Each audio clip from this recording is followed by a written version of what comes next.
All right, here we are. It is 17 minutes past 5 p.m. You're tuned into Smooth 98.1, your love music, love life station.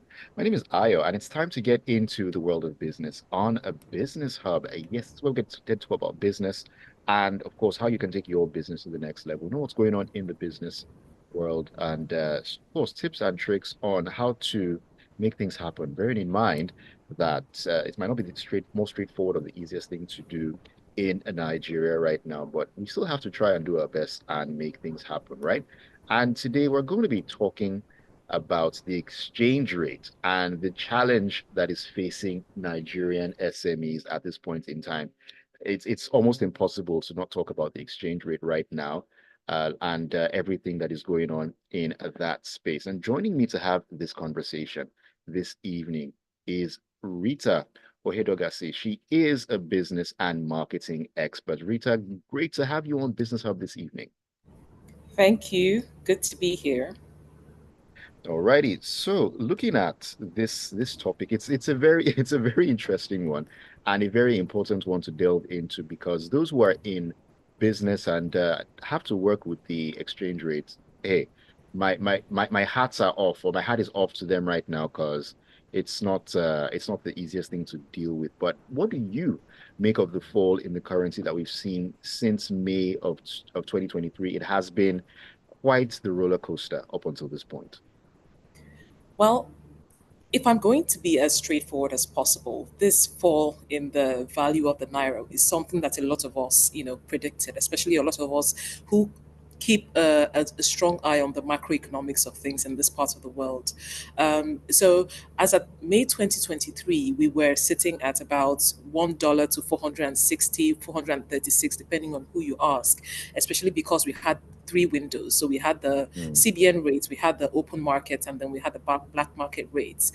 So that was where we were sitting. But as at that time, because of some of the economic policies we saw the government of the day take, as well as some of the pronouncements, more importantly, that were made by the incoming government, it was a natural reaction that the economy would respond in the way that it did. And it's been quite a journey going from where we were at about 436 to 600 and then up until about 1,470. I mean, I've been checking the numbers all through today, and in just one day, we've gone from 1,415 to 1,425 to 1,470 in one day. It shows In you one how day. in one day. It shows you how dire things are and how unstable things are.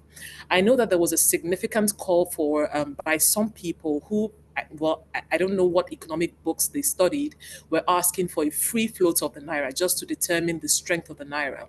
But even at that time, it was obvious, to those who were watching that the naira itself, seeing that we're in a dollar denominated economy, it was obvious to us Mm. at that time that the impact or the repercussions of having that done would be there to businesses within the private sector, to individuals who are earning in naira, and even to government as a whole. So that kind of free fall that we've seen with the naira happen over the past 6, 7, 8 months is unprecedented. You by now, most economies would be running to the World Bank and running to the IMF just to seek some kind of support to be able to ensure we're able to finance and fund a lot of our statutory obligations. But the fact that we are not there yet just shows you that there is still some resilience in the economy. How far we can hold out before we get to the point where we declare bankruptcy, we don't know yet. But as at this time, people, businesses, especially small businesses, medium sized businesses, and even large corporations are crying and are cringing under the weight of the volatility of the naira to the dollar. And it's left to us to see where that would go. Left us to see where that would go. And you mentioned that we actually are not at a point yet where we'd be running cap in hand to the World Bank and the IMF and so on and so forth, even though every now and then that has come to the fore. But looking at how we got to this point, and of course, as you mentioned earlier, that the moves that were made probably were not the the best ways to go. And it's been a couple of months, at least 6, 7, 8 months between then and right now. And looking at how things have transpired, I mean, shouldn't there have been a reaction to, I don't know, oh, this thing that we've done, or this thing that is in place right now isn't exactly working. In fact, it's doing the opposite. We need to halt this in its tracks. Why exactly hasn't that happened yet? So there are two. I was reading a report by one of the big four organizations. I think it was PwC and even KPMG did a letter earlier in the year, just trying to address a few of these issues. And one of the things that was that caught my attention was that Nigeria. We found over time, over the last 50 years of our democracy, that the Nigerian government is usually very slow to react to situations before they go out of hand. As a matter of fact, from the trend we've seen year on year, quarter on quarter, there usually is no reaction when things start to go really bad. Um, and I think that this is a recurring theme. This is just history replaying itself. The only Mm, unfortunate thing is that we're now having to face the impact of all of this. And to clarify, really, I think the reason why there hasn't been a lot of news about Nigeria going to the World Bank or the IMF to borrow is because the government always goes to the World Bank or the IMF to borrow. The more shocking thing right now is that we haven't declared bankruptcy, which is something that an economy like ours would ordinarily, by this time, be having those conversations would be happening across the corridors of power. So those are some of the observations that we've seen as to why things are not changing. The government is either doesn't know what to do at this point, or there's just this the willingness of government to change the trajectory of things. I was reading an interview granted by Wale Edun recently, okay. where he was stating that things would turn around in the near future, and it was in response to that one of the columnists had to ask how near is this future, because this is a recurring decimal that we have. This is not to say that the government is not doing what they can. I think that the people of Nigeria just want to see a lot more work in terms of accelerating some of these projects that will help drive the value of the naira up, reduce the high rate of inflation, and essentially Right. just give some people a quick some stability when it comes to their sense of livelihood as a whole. All right. Now, how would you actually categorize Nigeria's FX issues? Now, some people say that we have a thirst for imported items. Well, I mean, I won't even argue with that one on one hand. Now, other people say that it's a supply issue that can't meet demand, or is it both of them? So it's a bit of both, but I think that there are even deeper issues to be addressed here. Yes, Nigeria has a huge issue with forex scarcity, and it's because our economy is highly dollarized. We're Right, dollarized because we receive our oil receipts in dollars, and most of our transaction happens in dollars, primarily because that's the global exchange. That's the fiat for the global economy. And so for us to do businesses with many other countries, we tend to want to have, if you're not using the yen for Asian communities, then you're using the dollar. So that has its own impact. So there is a supply issue. There is a scarcity of the dollar, which is what is impacting the devaluation of the naira, because all our okay, foreign transactions, all our importation happens with that currency. And for a country like ours, which is consumption heavy and not production heavy, it's only right. natural that you will see the resulting impact. It's like a domino effect. You will see the resulting impact on our everyday, on our balance sheets, on our livelihoods as a whole. And this is a recurring decimal that we're hoping will change with time, because if we can start to see inflation being tackled to single digits, and we can start to see a lot less demand for dollars. So for example, if foreign organizations or foreign countries start to buy our oil in naira versus having to source dollars For to dollars, yeah. import, exactly, to purchase the refined goods, it makes our lives a lot better. If we can start to produce a lot more of our produce locally versus having to import a lot of our goods, toothpicks, biros, even food that we should be producing in our backyard here, we can't quite do that because the infrastructure does not support a system that allows local production at this time. So moving us from where we are, which is consumption heavy, to where we should be, which is production heavy, is what I'm hoping that this government will do. That is something that needs to happen as soon as possible. And looking at where we are right now in terms of the the increase in the, or, the spiking in the rate of the FX. Now, is it possible that there are some businesses that won't be impacted by the exchange rate, or is everyone in this WhatsApp group together? I think we're all in the WhatsApp group together, in one way or the other. If you do business in Nigeria, you're either smiling to the bank or you're crying to the bank, whichever the case may be. So some businesses which may be excited about the current situation will be the Bureau de changes, or people who earn forex, relative to the naira, and especially if they have to live here in the country. Mm, So those ones will be happy because they're seeing getting a lot more value for their dollar. But on the other side, the flip side is that a lot more, the larger population of people who transact in this country have to do their transactions with the naira. Remember that there is also a government policy that requires all transactions. There's a monetary policy that requires all transactions done in naira in Nigeria to be done in naira, unless there are special provisions made for that. mm. So most people are feeling the impact. People who had their balance sheets sitting at 50 trillion or 100 trillion naira have had that within the last 3 months cut in half. And so if you were a billionaire by as at October, as at this time, you most likely have been moved into the millions. and and Ouch. and and yeah, exactly.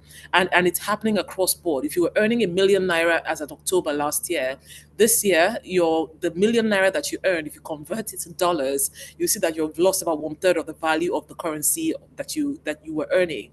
So everyone is being impacted one way or the other. And it's as a result of all these multiple risk factors that we have in place, that businesses are having to hedge against. Hmm.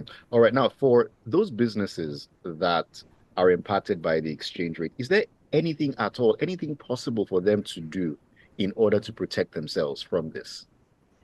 Well, yes, there are quite a number of things to be done. So, for those who are transacting, especially on working and producing in local currency in Nigeria, one of the ways would be to apply the principle of natural and currency hedging, right? So, what I mean by that is, for example, you earn in naira. Or you work in Nigeria, but you could see how once you get your money paid from a foreign organization, ask for them to pay you the dollar equivalent of it. And Okay. then anytime you want to transact as well, you can transact using that benchmark that you've had. There's also the point about reducing your exposure. So where in the past, because we had a much more stable economy, relatively stable, not as stable as you would have in other climes, but relatively stable, um, right now is not the time to be giving extensive credit to Okay. suppliers, because that could also mean that by the time you're going to get your money back, if you give a 30-day credit on a million naira, by the time you're going to get your money back in 30 days, that million naira in value terms could be 700,000 or could be 600,000. And so you've lost, both your profit and some of your capital in the process of granting that credit or trying to secure that business. There are also the things around limiting the volume of orders that you're taking on. So most young businesses would want to start taking smaller batches so that it reduces their risk exposure. What I mean by Right. smaller batches is, so the in the past, what we had businesses do is buy in bulk and then store in the warehouses so that they could sell out over a period of time. But the issue with doing that now is that when you buy in bulk at a certain price, by the time you want to sell, nobody would want to buy that material at that price which you bought it, because of the liquidity that they have in their pocket. So you have a lot more goods stored in your warehouse and capital is trapped for a longer period of time. And then there's also things around contract forwarding and using fixed contracts. So with Okay. using fixed contracts as well, it also applies to where you have a person who is supposed to supply you. This is on the receiving end right now for a business. A person who is supposed to supply you, and because of the currency, the supplier may want to apply a flexible term that says we will supply you at the rate at which you're bringing the at which we're buying at that time. As a business owner as well, you want to think about how that could impact your company, and where in an economy like ours where things are volatile, you want to ask for some level of certainty, and then also transacting in our own currency. So Right. we find that although there is the exposure between the naira and the dollar. So for example, if you want to buy goods and you only hold naira and you want to buy in dollars, you feel the impact a lot more. However, if you can find local suppliers or local manufacturers or local vendors really to give you that same service or product at the same quality and value. It's that you hedge a little bit against the impact of the forex being devaluated and all the attendant effect that most businesses are exposed to as a result of that. All right, very interesting tips there. I mean, I can just imagine businesses listening to that and thinking, hey, now this is probably the way to go. And we're going to continue this conversation so much more that we need to get into this evening on Business Hub on Smooth 98.1. We'll do that on the other side of this quick breather. Don't go anywhere, stay with us. All right, quick break. And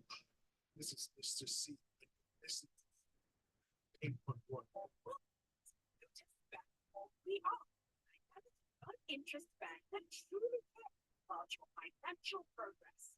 If you desire ethical prosperity, our project finance, small business facility, individual savings products, and electronic banking solutions are carefully tailored to provide you with superior banking experience delivered in most ethical and responsible manner. As Lotus Bank, it is partnership for progress. We share your risk and profit, making it a must-win for all. Open a Lotus Bank account today or use any cashless platforms, ATMs, mobile banking, or internet banking to enjoy seamless transactions. Contact our 24/7 call center. Dial 07000 Lotus Bank, which is 07000 or visit www.lotusbank.com. Lotus Bank. Partner. Progress. Prosper. Smooth 90.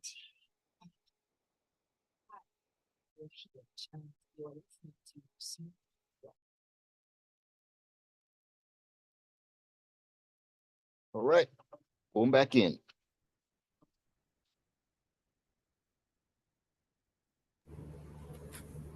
All right, welcome back to the second half of Business Hub, brought to you by Lotus Bank, right here on the Smooth Drive on Smooth 98.1. Your love music, love live station, 34 minutes past 5 p.m.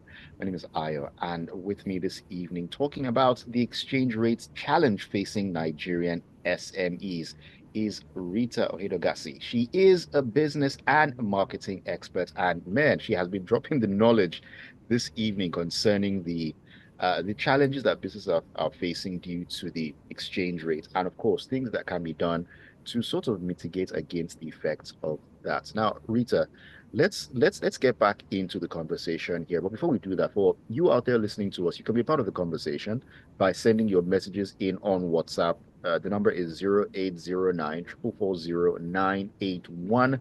0809 440 981 is the number. Your comments or any questions you might have, send them in to us. You can also catch the live stream on YouTube. We're streaming live at Smooth 981 FM Lagos. So hop on YouTube and check out the live stream right there. Okay, now earlier on you mentioned that Nigeria is a dollarized economy, more or less.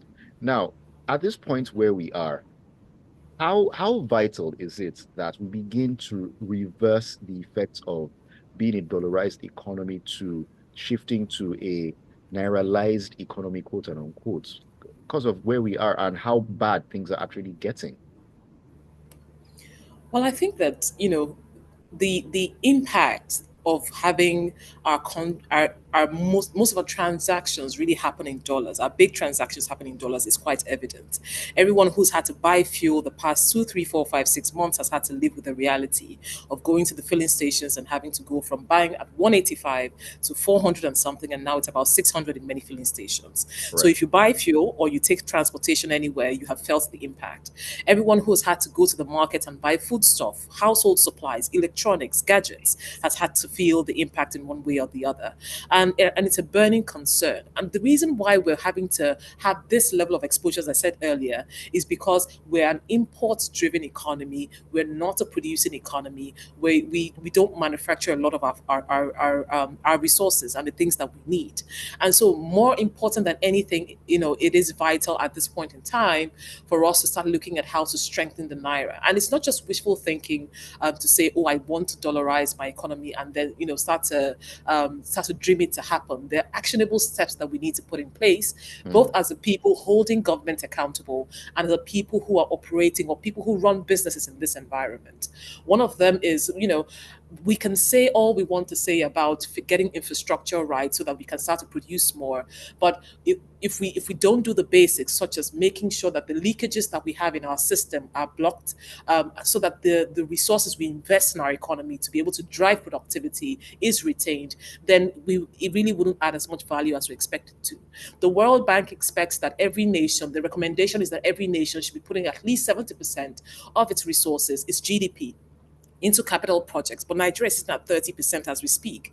And this is 30% of 10, 15, 20, 50 years of a deficit in this area. So it's mm. only natural that when you have the resources and the infrastructure which you're supposed to use to get to the point where you get your economy working, strengthen the naira, reduce inflation, and then also start to have other economies or the other nations transact in your own local currency.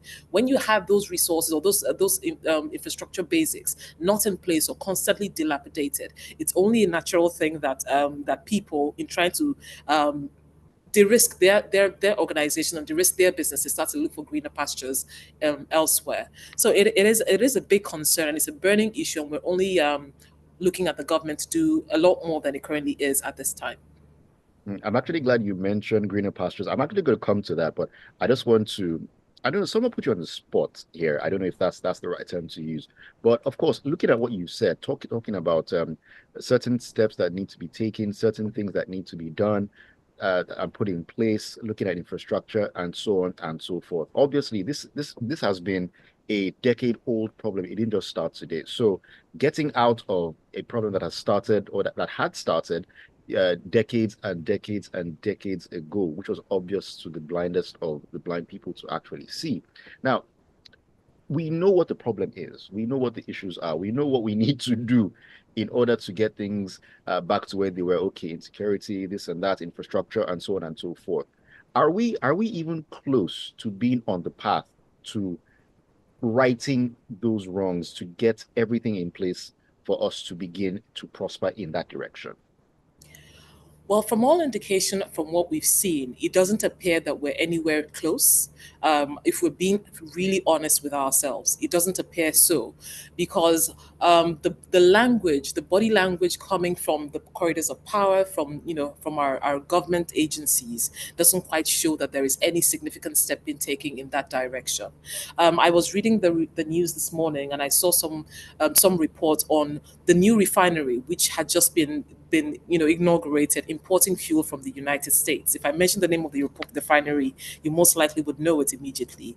And it just tells you, and this is a $20 trillion investment made by the government of Nigeria into this private institution, in this private organization, to be able to shore up crude oil production, ramp up our exports, and all of that. But we have the same business importing fuel from the United States. And I could give you so many other examples where, even from the House of Representatives all the way down to the local government, when a business goes there for just basic things like registration, filing of your papers and all of that, the attendant issues you have with multiple taxation is still a current concern.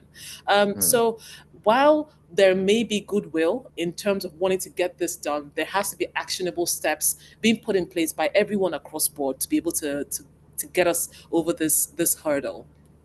Hmm. All right, we need to get over this hurdle definitely. All right, let's switch gears to greener pastures because I said I was coming to that. I mean, we can't talk about without talking about greener pastures, and of course, Japa, which is a word. What do you make of the Japa movement and its impact on businesses right here in Nigeria? The Japa movement is, as we will call it in colloquial, modern English, is a big deal. Every we had a survey done, recently by one of the polling companies, and they asked just a sample size of Nigerian youth, if they would stay in Nigeria if given the chance versus if they would leave the country, and the overwhelming response, more than 99% said they would leave the country for obvious reasons. And it's a serious thing for us to think about, both as business owners and also both as people who are looking to essentially live conveniently or comfortably in this part of the world. The impact on the brain drain, as we have a lot of our intellectual capacity and intellectuals leaving this economy for a better life elsewhere. The Mm, loss of the investments that has been made in this young population. And these days we find that it's not just the young people that are leaving. We have people in their mid 40s, mid 50s also leaving as well, which is because the wild. overwhelming, which is interesting, because the overwhelming perception is that, even if you've got 20 years to live at 50, you can live those 20 years well abroad, even if you have to sweep the streets, which is quite painful and it's sad, but it's our current reality. I was looking at the statistics from the Immigration Service a few days ago, and the numbers were that we had over a quarter million people leave Nigeria last year alone. A quarter of a million people left Nigeria last year alone, and the numbers keep growing day on day. So it's a growing concern, not just from a business perspective, but also on our foreign and diplomatic relations as well. Because if you have a high number of people leaving your economy for other climes, then it weakens your position of power when you're looking to negotiate trade terms with these other Mm. countries, amongst other things. So it is a big concern, and it's a reality that we're having to live with. A reality we have to live with, a sad reality as well. I'm going to reference what you mentioned earlier about the poll that was done about whether or not individuals would love to stay in Nigeria or leave. So I'm going to ask this question in this way. So do you think those people, the older people or the younger ones in Nigeria, would prefer to stay in the country while working for a foreign firm and earning foreign exchange as opposed to going over there? What do you think? So two things. There's a school of thought that would be happy to stay as long as they earn one morning. So if you earn a dollar and you convert it to the naira, your liquidity is a lot higher. You can live like a big boy or a big girl here in Nigeria. Mm, You can take care of your family. You can go to the best schools, depending on how much it is you earn. If you're earning, the minimum wage in dollars, you can go to the best schools. You can go on vacation and have a good time. However, there is the other school of thought who is a lot more concerned about the quality of life.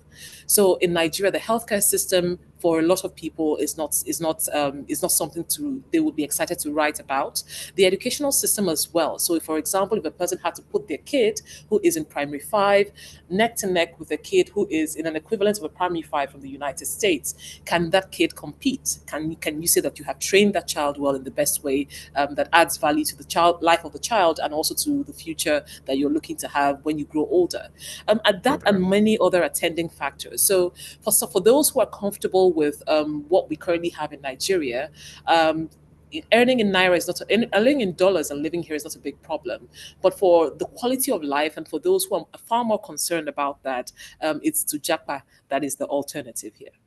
No matter what it is that they're earning, let them just leave the country for foreign lands and all. I guess, well, I mean, it is true. Different people have different perspectives and different reasons for making some choices. All right, Rita, we're going to wrap up the conversation, but in about 20 seconds or thereabouts, any last words as we hope for better in the future?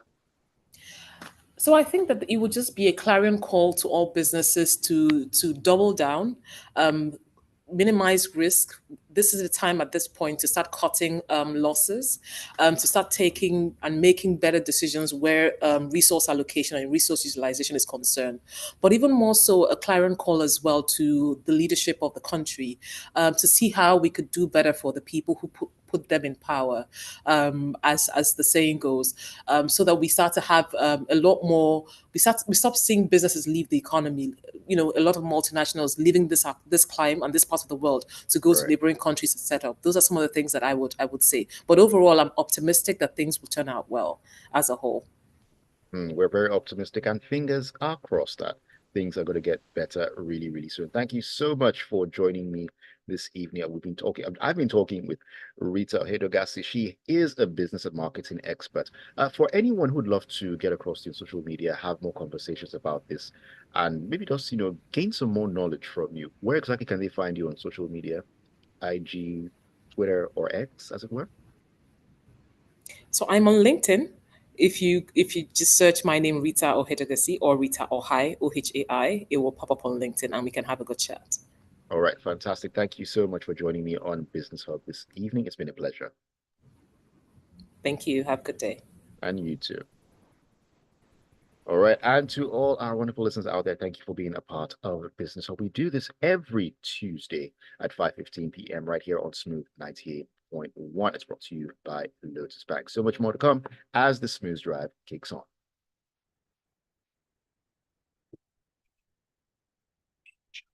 All righty.